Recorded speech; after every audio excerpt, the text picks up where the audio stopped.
Ocean gate की Titan submarine ने Canada के सेंट जॉन पोर्ट से शुरू किया।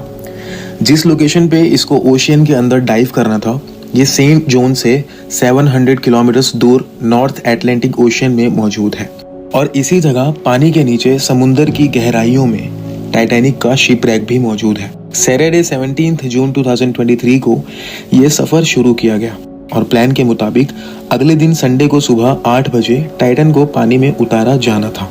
आपको बता दें कि डाइव से पहले टाइटन में एक प्रॉब्लम नोटिस की गई थी, लेकिन प्रॉब्लम होने के बावजूद अपनी जान दांव पर लगाकर इसको समंदर में आखिर उतार दिया गया।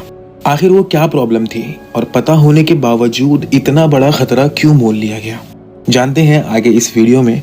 उससे पहले अगर आप इस चैनल पर नए हो तो सब्सक्राइब जरूर करें और हमें मोटिवेशन देने में अपना हिस्सा दें। दोस्तों, इस सफर में टोटल 5 लोग मौजूद थे, जिसमें एक्शन एविएशन के फाउंडर हामिश हार्डिंग भी मौजूद थे। इन्होंने जेफ बेजोस के साथ स्पेस में भी ट्रेवल किया था और स्टॉकटन रश जो ओशियन गेट के CEO भी थे, ये अमेरिकन कंपनी ओशियन टूरिज्म के लिए सबमर्सिबल सप्लाई करते थे। तीसरे नंबर पे 77 इयर्स के पॉल हेनरी थे, जिन्होंने पहले भी टाइटैनिक को विजिट किया था। ये शिपरैक के एक्सपर्ट भी थे और इनको टाइटैनिक के बिखरे हुए पार्ट्स की काफी जानकारी थी।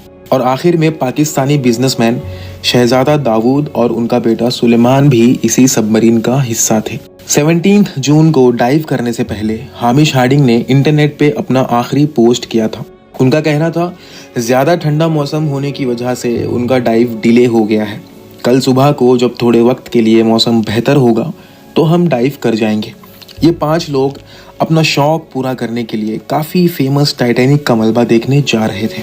1912 में टाइटैनिक के डूबने के बाद अगले कई सालों तक इसको तलाश किया गया, लेकिन अटलांटिक ओशियन की हार्श कंडीशन की वजह से ये काम इतना आसान भी नहीं था। फिर 1985 में जाकर आखिरकार ओशियन फ्लोर पे टाइटैनिक का मलबा मिल ही गया। टाइटैनिक अपने पीछे इतने सवालात छोड़कर गई थी कि अब इनके जवाब तलाश करने का वक्त आ चुका था। दर्जनों एक्सपेडिशन अरेंज किए गए, जिसमें अलग अलग कंट्रीज के एक्सपर्ट्स और रिसर्चर्स ने टाइटैनिक शिपरेक का रुख किया। Canadian film maker James Cameron ने 1995 में टाइटैनिक के मलबे के बहुत दौरे किए और फिर 1997 में टाइटैनिक मूवी रिलीज की गई। रही कसर टाइटैनिक मूवी ने पूरी कर दी। इस मूवी के चलते करोड़ों लोगों के दिल में ये उत्साह हो गई कि हमें टाइटैनिक के मलबे को देखना है। यानी अब ये काम सिर्फ रिसर्च के लिए नहीं, बल्कि शिपरैक साइट एक टूरिज्म स्पॉट बन चुका था, बीच समुंदर में। कुछ का कहना है कि ओशियन की गहराई तक जाना स्पेस में जाने से भी ज्यादा मुश्किल है और इसकी सबसे बड़ी वजह है पानी का प्रेशर। टाइटैनिक शिपरैक समुंदर की सतह से 4000 मीटर यानी 4 किलोमीटर नीचे है। अगर इमेजिन करना हो तो आप बुर्ज खलीफा को देखें और ये समझे कि टाइटैनिक का मलबा समंदर में करीब 5 टाइम्स बुर्ज खलीफा जितना नीचे है। इस गहराई में पानी का प्रेशर करीब 5800 PSI होता है। ये इतना ही प्रेशर होगा कि एक इंसान के पूरे जिस्म पे नहीं, बल्कि सिर्फ 1 स्क्वायर इंच के हिस्से पर एक पूरा हाथ ही खड़ा कर दिया जाए। तो अब आप अंदाजा लगा लें कि एक सबमरीन में कितने स्क्वायर इंचेस होंगे और उस पर कितना ज्यादा प्रेशर पड़ता होगा। खैर, संडे 18 जून 2023 दोपहर 12 बजे सबमरीन का सफर स्टार्ट हुआ।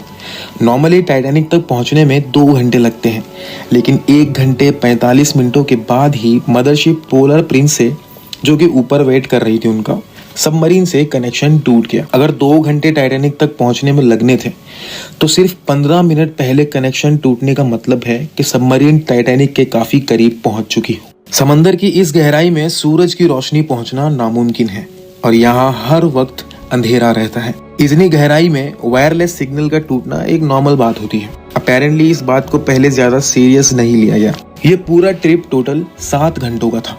12 बजे से लेकर शाम को 7 बजे इनको वापस लौटना था, लेकिन जब शाम 7 बजे तक टाइटन से कोई कनेक्शन ना हो पाया और ना ही वो वापस लौटे, तो अब ऊपर खड़ी मदरशिप में मौजूद क्रीव के पसीने छूटने शुरू हो गए। Canadian research vessel polar Prince ने तलाश शुरू कर दी। 9:40 पर उन्होंने US कोस्ट गार्ड की मदद ली। अगले दिन मंडे को US और कैनेडियन शिप्स और प्लेन्स ने पूरे एरिया में प्रॉपर सर्च ऑपरेशन शुरू कर दिया। उन्होंने सिर्फ समंदर की सतह पर ही नहीं, बल्कि सोनार स्कैनिंग के जरिए पानी के अंदर भी अपनी तलाश जारी रखी।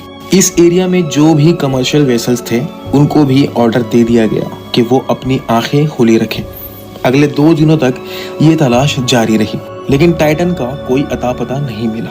लेकिन फिर एक उम्मीद की किरण नजर आई। वेडनेसडे 21 जून को सुबह 6 बजे सर्च टीम को पानी की गहराइयों में से कुछ आवाजें सुनाई दी। ये आवाजें अंडर वाटर रेडार्स की मदद से सुनी गई थी। फौरन ROVs को आवाज की डायरेक्शन में भेजा गया, लेकिन इस बार भी कोई खबर ना मिली। अब टाइटन को हमेशा हमेशा के लिए खो देने का डर बढ़ता जा रहा था, क्योंकि सबमरीन में जितना ऑक्सीजन था वो सिर्फ 96 आवर्स या फिर 4 दिनों तक का था, और इस वक्त तक 4 में से 3 दिन गुजर चुके थे। लेकिन US, कनाडा और फ्रांस की सर्च टीम्स ने हिम्मत नहीं हारी। थर्सडे 22 जून को दोपहर 12 बजे ROVs को टाइटैनिक के मलबे के पास भेजा गया। वहां पहुंचकर जो देखा गया वो वाकई दिल दहला देने वाला मंजर था। 3:48 पर ROV जो टाइटैनिक के मलबे के पास पहुंच चुकी थी, उसने टाइटन की दूम का एक हिस्सा टाइटैनिक से सिर्फ 1600 फीट दूर पड़ा हुआ देखा।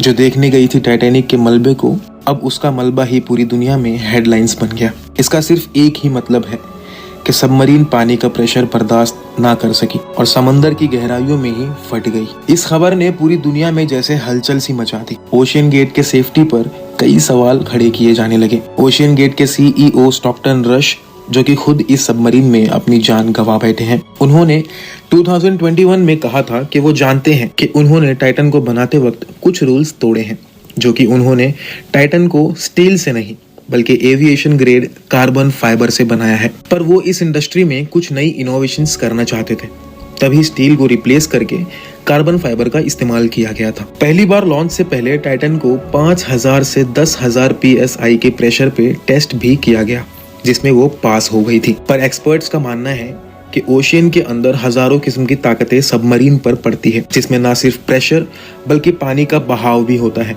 जो कि लहरों की वजह से पैदा होता है। इसके अलावा अंधेरे की वजह से ये भी हो सकता है कि कोई भारी पत्थर या फिर ओशियन के जानवर सबमरीन से टकराए हों। कुछ भी हो, टाइटन की तबाही की एक वजह तो इसका कार्बन फाइबर का हल था, लेकिन दूसरी वजह इसमें पहले से मौजूद क्रैक्स भी थे।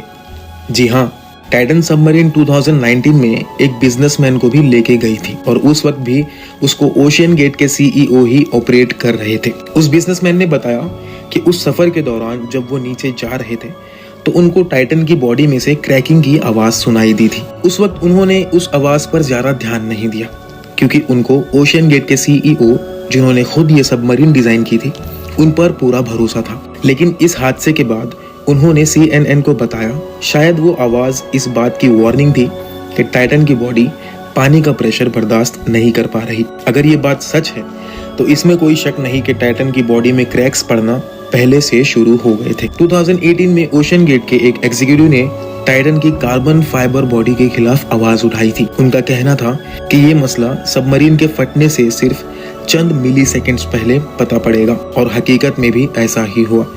जिस गहराई में टाइटन फटी है, एक्सपर्ट्स का कहना है कि उसको फटने में सिर्फ 0.3 सेकेंड्स लगे होंगे। उम्मीद है ये वीडियो आपको पसंद आई होगी। मिलते हैं अगले वीडियो में। धन्यवाद।